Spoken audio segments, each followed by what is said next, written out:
adalah contoh posisi dari postural drainase. Bukan sesuatu yang absolut dan harus kayak gini, enggak. Jadi tergantung dari posisi sputum retentionnya ada di mana. Jadi kalian yang pertama harus lakukan adalah identifikasi dulu sputum retention itu ada di sebelah mana sih. Kita bicaranya bukan hanya lobus, tapi kita bicaranya adalah segmen supaya imbang karena semua segmen itu ada kan di kiri dan kanan. Kalau lobus kan enggak, ada yang 3, ada yang 2. Jadi segmen kita bicaranya upper, middle, lower, anterior atau posterior. Kita bicaranya kayak gitu. Pak, kalau misalnya kita udah dari positioning A terus kemudian pindah ke positioning B, boleh nggak? Bisa jadi dalam kondisi kayak gitu. Ketika sputum retentionnya itu ada lebih dari 2 lokasi, gitu.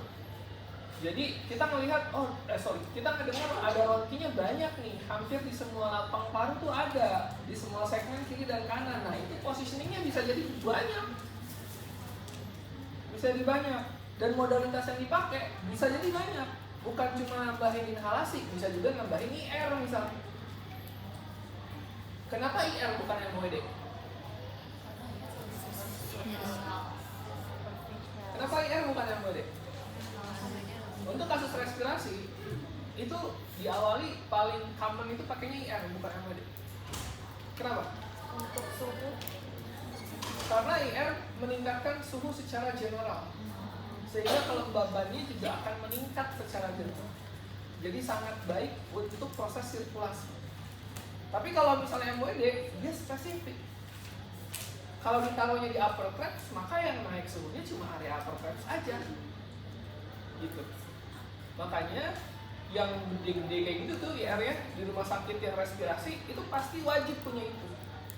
Karena di awal pasiennya cukup tiduran, terlentang 15 menit, dinyalain semua lampunya, 15 menit berikutnya tengkurap, terus setelah itu inhalasi, habis itu postural drainase, keluar semua tuh sputumnya gitu. Jadi semakin banyak sputum retention yang kita hadapi, maka semakin banyak juga kemungkinan modalitas yang kita pakai. Bukan hanya terapi latihan, bisa jadi pakai elektroterapi. Nah, vibration untuk area apikal itu akan sangat menstimulasi batuk pada saat ekspirasi. Semakin kencang vibration yang kalian bisa keluarkan, itu semakin bisa menstimulasi batuk. Artinya, semakin efektif untuk membantu mengeluarkan sputum. Tapi yang jadi masalah adalah capek ya. Ya nggak? Capek ya, karena isometric contraction. Nah, itulah kenapa fisioterapi itu perlu latihan strength training. Wajib, fisioterapi itu harus latihan strength, nggak bisa enggak gitu. Karena memang kita pakai otot banget gitu, seenggaknya untuk endurance gitu. Nah, jadi ini adalah intervensi terakhir untuk kardiorespirasi. Jadi semua masalah respirasi, hampir semua masalah respirasi, paket latihan itu yang kayak gini: breathing exercise, chest mobility exercise, postural drainase, dan latihan batuk. Tambahan-tambahan itu bisa jadi tambahan elektroterapi, tambahan latihan endurance, bisa jadi latihan jalan, latihan sepeda, latihan berenang, yang tujuannya itu untuk meningkatkan respirasi. Tapi yang secara spesifik ke kardiorespirasi sudah semuanya nih saya bahas. Jadi ada breathing exercise, ada chest mobility, ada postural drainase, dan kemudian ada latihan batuk efektif.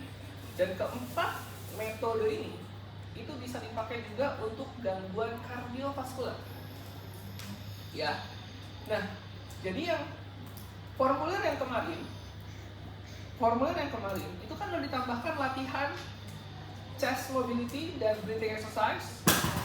Sekarang tambahkan latihan ini, postural drainase dan latihan batuk efektif. Tambahkan itu. Jadi disesuaikan dengan masalahnya. Dan satu lagi yang harus ada itu adalah posture correction. Posture correction itu harus ada di semua masalah kardiorespirasi. Nggak mungkin nggak ada. Nggak mungkin gangguan respirasi posturnya nggak masalah. Pasti masalah gitu. Makanya tadi sekarang dilengkapi semuanya. kalian boleh bedah lagi. Jadi udah versi ketiga berarti ini ya formulirnya.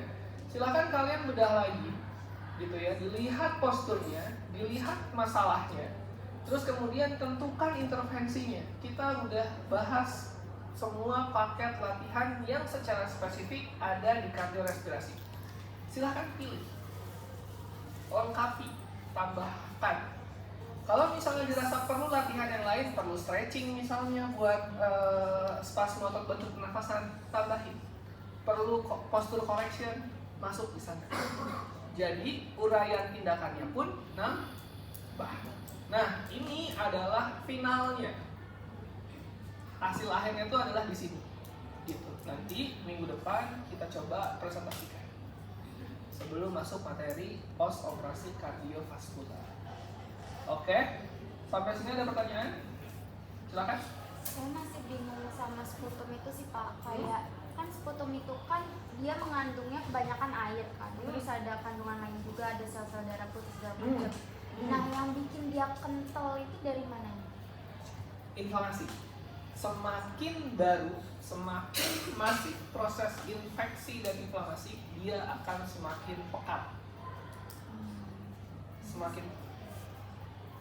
Kalian kan ada, harusnya kemarin tuh udah ada 2 jenis sputum, eksudat dan transudat.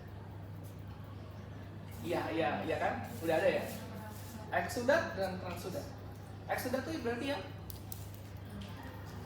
yang tinggi protein, yang X apa yang trans? Yang X, eksudat. Semakin tinggi protein di dalam sputum, maka semakin pekat dia. Kapan sih protein itu semakin tinggi? Ketika sel darah putihnya masih di sana. Kapan sel darah putih aktif? Ketika infeksinya itu sedang dalam kondisi paling masif, paling besar. Transudat isinya apa? Itu zero protein, rendah sekali protein, cairan aja tuh, ekstraseluler. Itu berarti kalau misalnya transudat gimana? Ada nggak proses inflamasi? Ada, tapi nggak masif. Itu yang membedakan adanya sputum.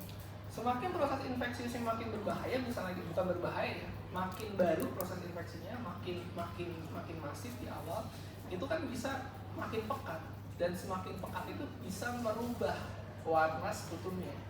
Ada kuning, merah, hijau, bening, kan gitu ya. Yang bening ya transudat, yang eksudatnya kuning, hijau, tergantung protein apa yang di dalam situ. Gitu. Oke? Silakan. Kalau misalnya itu sputum itu bisa juga.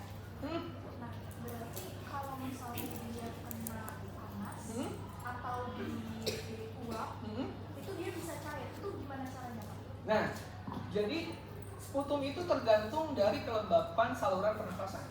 Selama sputum itu ada di saluran pernafasan, ya, dia akan sangat terpengaruh oleh kelembapan saluran pernafasan tersebut. Gimana caranya untuk mengubah saluran pernafasan itu, kelembapan saluran pernafasan itu? Yang pertama, tingkatkan suhu secara general. Yang kedua, masukkan yang bisa melembabkan saluran pernafasan itu. Tingkatin suhu gimana? Sesederhana berjemur, sesederhana aktivitas fisik, pasti naik tuh suhunya. Yang jadi masalah, pasien-pasien respirasi itu nggak mampu aktivitas fisiknya, sehingga pilihannya adalah jemur dia. Terus apakah jemur itu possible dilakukan sepanjang hari? Kan enggak, di waktu-waktu tertentu doang. Sehingga yang paling possible adalah kita pakein inhaler. Gitu. Terus kelembapan, gimana caranya? Ya pakai inhalasi. Sederhana banget, pakai NaCl aja boleh. Kalau misalnya pasiennya emang nggak ada persiapan obat untuk mukolytik, bronchodilator atau apapun, pakai NaCl aja sambil di IR misalnya gitu. Itu akan sangat membantu. Gitu. Ya. Silakan. Kita ada diajarin cara suction nggak? Enggak, bukan kompetensi kita. Perawat itu. Gitu. Kalau misalnya ada fisioterapi yang bisa suction, ya berarti emang kebutuhan lahannya, tempatnya yang mengharuskan fisioterapi bisa suction. Jadi bukan kompetensi dasar. Ya. Karena suction itu bicara tentang bagaimana masangnya gitu. Itu kan perawat yang punya kompetensi itu. Ngebuka, ngebersihin, nyolokin bahannya gitu. Ketika ada fisioterapi yang bisa, maka itu adalah kompetensi tambahan, bukan basic kompetensi. Oke? Ada lagi? Pak, kalau misalnya kasusnya kayak Bapil itu kan dia kadang demam juga gitu ya Pak.